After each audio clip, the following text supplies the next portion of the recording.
এই মুহূর্তে যে খবরের দিকে নজর রাখবো, শুভেন্দু অধিকারী তার বিরুদ্ধে এফআইআর দায়ের করার আর্জি জানিয়ে কলকাতা হাইকোর্টের প্রধান বিচারপতির দ্বারস্থ। আপনাদেরকে আরো একবার জানিয়ে রাখবো, শুভেন্দু অধিকারী রাজ্যে বিরোধী দলনেতা, তার বিরুদ্ধে যাতে এফআইআর দায়ের করা যায় সেই আর্জি জানিয়ে প্রধান বিচারপতির দ্বারস্থ রাজ্য।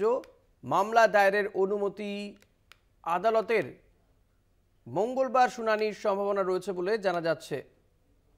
শুভেন্দু অধিকারী রাজ্যে বিরোধী দলনেতার বিরুদ্ধে এফআইআর দায়ের করার আর্জি জানিয়ে হাইকোর্টের প্রধান বিচারপতির দ্বারস্থ হয়েছে রাজ্য।